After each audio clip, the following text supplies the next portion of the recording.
मोटरसाइकलको वैसे पनि नआइरहला दिउने negative यस्नो question tag question बनाउने मैले सर्टकट ट्रिक सिकाउन गइरहेको छु जसको लागि के याद हुनुपर्छ त यो एक्जिलियरी भर्बहरू याद हुनुपर्छ। एक्जिलियरी भर्ब कतिवटा हुन्छ 24 वटा त्यो 24 वटा एक्जिलियरी भर्ब यतातिर मैले लेखिदिएको छु है 24 वटा एक्जिलियरी भर्ब हुन्छ। त्यो 24 वटा auxiliary verb is am are was were have has had shall should will would can could must may might used to need to ought to dare to गरेर जम्मा कतिवटा 24 वटा हेल्पिङ भर्बहरू हुन्छ। अनि जसमा चाहिँ यो 3 वटा यो मोडेल भर्बहरू auxiliary verb model verb helping verb एउटै हुन्छ हैन। यसमा यो 3 वटा मोडेल भर्बहरू मैले माथि लेखेको छैन। किन लेखेको छैन त यो चाहिँ निकाल्नु पर्छ केबाट त v1 बाट डु निकाल्नु पर्छ v2 बाट डिड निकाल्नु पर्छ v5 बाट डज निकाल्नु पर्छ। त्यसैले यो 24 वटा मध्येबाट यो 3 वटा मैले माथि लेखेको छैन। यो के हो is am are was were have has had shall should will would can could must may might used to need to ought to dare to do did does। अब यसको 5-7 वटा इक्जाम्पलहरू मैले जब बोर्डमा बनाउँछु तब तपाईहरुलाई एकदमै राम्रोसँग समझमा आउँछ बुझिहाल्नुहुन्छ। इक्जाम्पल हेर्नुस् 1 नम्बरमा he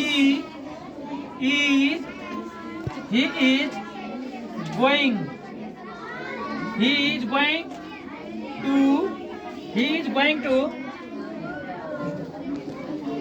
Hetauda। He is going to Hetauda। अब यसमा नेगेटिभ बनाउँदाखेरि के गर्नुपर्छ नेगेटिभ जब नेगेटिभ बनाउने बेलामा हेल्पिङ भर्बको बादमा नट थप्ने एचबी भनेको हेल्पिङ भर्बको बादमा के थप्नु पर्छ नट एनओटी नट। नेगेटिभ बनाउने बेलामा हेल्पिङ भर्बको बादमा के थप्नु पर्छ नट थप्नु पर्छ। यस्तो क्वेशन बनाउँदाखेरि हेल्पिङ भर्बलाई उठाएर सुरुमा लेख्नु पर्छ है। यस्तो क्वेशन बनाउँदाखेरि हेल्पिङ भर्बलाई उठाएर के गर्ने सुरुमा लेख्ने सुरुमा लेख्ने। अब यहाँ हेरौ त नेगेटिभ बनाउने बेलामा के गर्नुपर्छ हेल्पिङ भर्ब सबभन्दा पहिला हेल्पिङ भर्ब चिन्नु पर्यो कहाँ छ। हेल्पिङ भर्ब चिनिहाल्ने हेल्पिङ भर्ब छैन भने त्यहाँ मेन भर्बमा v1 v2 v5 आएको हुन्छ जहाँ हेल्पिङ भर्ब दिएको हुँदैन।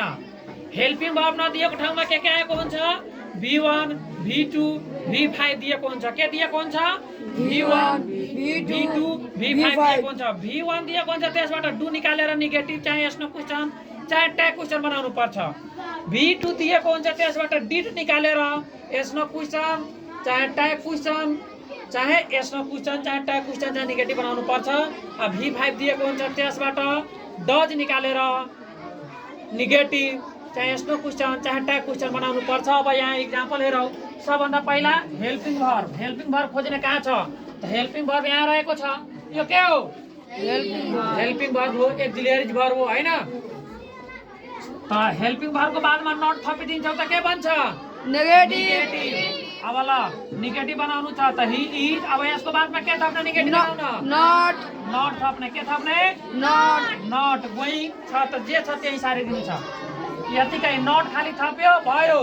बाँकी जे छ त्यही सारिदिने हो। गोइङ टु हेटौडा ल भयो। अब यसको अर्को इक्जाम्पल हेर्ने नेगेटिभ भयो। अब यसको क्वेशनमा 2 भेराइटीको हुन्छ। एउटा मैले सिकाउन गइरहेको छु एउटा नेगेटिभ यसको क्वेशन एउटा अफर्मेटिभ यसको क्वेशन। अब यसमा के गर्ने यसको क्वेशन बनाउने बेलामा के गर्ने हेल्पिङ भर्बलाई उठाएर सुरुमा लेख्ने। अब बाँकी जे रहन्छ त्यसलाई सेम टु सेम सारिदिने है। हेल्पिङ भर्बलाई उठाएर सुरुमा लेखे अब बाँकी के रह्यो यो यो यो यो बाँकी रह्यो हैन त त्यो सबैलाई अब लाइनैले लेखिदिने ही गोइङ टु हेटौडा हेटौडा हेटौडा है हेटौडा एक के बनिहाल्यो त यसनो क्वेसन यसनो क्वेसन बनाउनको लागि हेल्पिङ भर्बलाई उठाएर सुरुमा चाहिँ लेख्नु पर्छ हेल्पिङ भर्बलाई उठाएर के गर्नु पर्छ सुरुमा लेख्नु पर्छ अब बाँकी सेम टु सेम सारेर लास्टमा क्वेसन थपिदिने अर्को हेर्ने अब ट्याग क्वेसन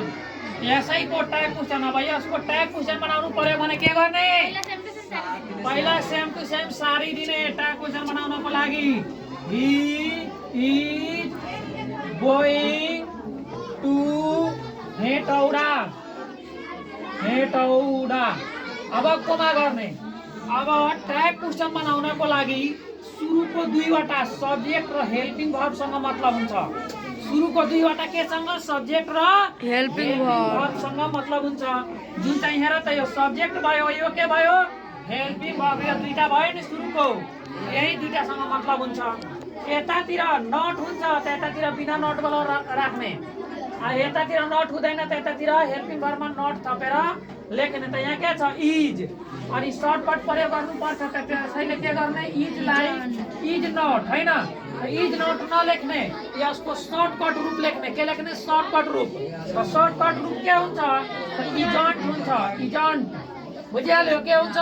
इजन्ट हुन्छ अनि यहाँ हि छ त he लेखिदिने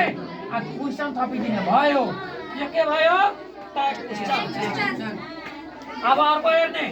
2 number he was calling हिम यसको नेगेटिभ बनाउँदाखेरि सबभन्दा पहिला के गर्ने नेगेटिभ बनाउने बेलामा चाहे ट्याग क्वेसन बनाउने बेलामा चाहे यसको क्वेसन बनाउने बेलामा सबभन्दा पहिला छुट्याउने हेल्पिङ भर्ब कहाँ छ हैन त यसमा हेल्पिङ भर्ब के छ बताउ त तिमीहरू के छ वाज वाजको लास्टमा नट थपिदिन्छौ त त्यो नेगेटिभ बनिहाल्छ वाजलाई उठाएर सुरुमा लेख्न बाँकी सारिदिन्छौ वा क्वेसन थपिदिन्छौ त यसको क्वेसन बनिहाल्छ अब पुरा सारेर वाजमा नट थपेर यो सब्जेक्ट लेखिदिन्छौ क्वेसन थपिदिन्छौ त ट्याग क्वेसन बनिहाल्छ अब हेरौ त यहाँ example he was not calling him negative कहाँ थपिएको छ वाजको बादमा थपिएको छ नेगेटिभ हेर त वाजको बादमा हैन अर्थात् यो हेल्पिङ भर्बको लास्टमा जब नट थपिदिन्छौ त त्यो के बनिहाल्छ नेगेटिभ बनिहाल्छ के बनिहाल्छ नेगेटिभ बनिहाल्छ अर्को हेर्ने अब यसको क्वेसनमा मैले के सिकाएको छु पहिला के गर्ने हेल्पिङ भर्बलाई उठाएर सुरुमा लेख्ने के गर्ने हेल्पिङ भर्बलाई उठाएर सुरुमा लेख्ने त्यसपछि के गर्ने बाँकी सेम टु सेम सारेर क्वेसन थपिदिने त के बनिहाल्छ यसनो क्वेसन हेल्पिङ भर्बलाई उठाएर सुरुमा लेख्ने हो वाजलाई अब बाँकी जे रहन्छ त्यो सेम टु सेम सारिदिने अब हेर त वाजलाई उठाएर सुरुमा लेखे यो वाजलाई उठाएर यहाँ लेखिदिए हैन अब बाँकी रह्यो यो त त्यो सबैलाई सारिदिने सेम टु सेम केही चेन्ज नगर्ने है ही कलिङ हिम अनि क्वेसन मार्क थप्ने हेर त वाज ही कलिङ हिम यो के बनिहाल्यो यसमा क्वेसन यसमा केही मैले चाहिँ थपेको छु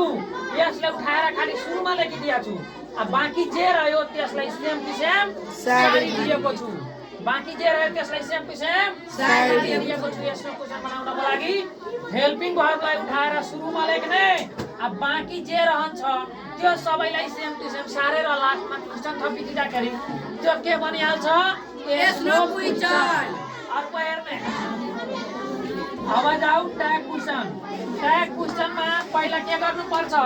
जे दिएको छ त्यसलाई सेम टु सेम सारिदिनु पर्छ हैन ल त के दिएको छ ही वाज कलिङ हिम दिएको छ त त्यसलाई सारिदिने ही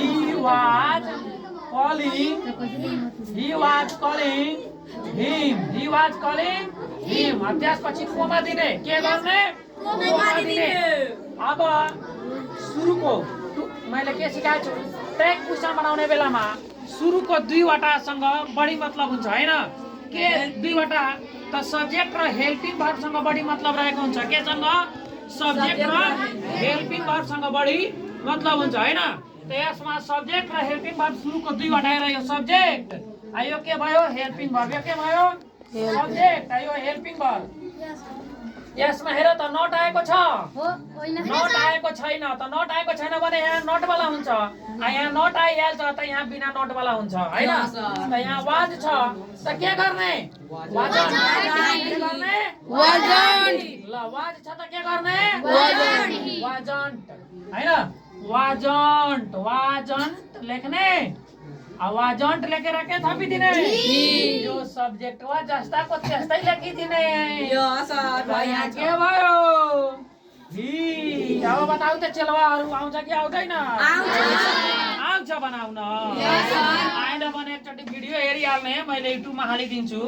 ल अर्को हेर त इक्जाम्पल नम्बर V2 कसरी चिन्ने हो यो तरिका थाहा छ V2 चिन्हको लागि लास्टमा D चाहे ED आएको हुन्छ जुन भर्बको लास्टमा D चाहे ED आएको हुन्छ त्यो V2 हुन्छ V5 को लास्टमा जुन भर्बको लास्टमा S चाहे ES आएको हुन्छ त्यो के हुन्छ V5 हुन्छ के हुन्छ V5 हुन्छ V5 को लास्टमा S चाहे ES आएको हुन्छ V2 को लास्टमा D चाहे ED आएको हुन्छ के आएको हुन्छ D चाहे ED अब त्यसैको आधारमा मैले यहाँ चाहिँ हैन he eats mango छ त यहाँ के छ यो V5 छ V5 बाट के निकाल्नु पर्छ डज निकालेर नेगेटिभ बनाउने हैन त he डज अनि नट थप्ने अनि त्यसपछि इट्स जो एसवाको साटोमा डज आएको छ के को साटोमा एसवाको साटोमा डज आएको छ तब यहाँ के बनाइदिने V1 बनाइदिने EAT V5 यहाँ निस्किहाल्यो त्यसरी यहाँ V1 भइहाल्छ अनि म्याङ्गोको म्याङ्गो यो के बनिहाल्यो यो बन्यो नेगेटिभ अब यसमा क्वेशन हेरौ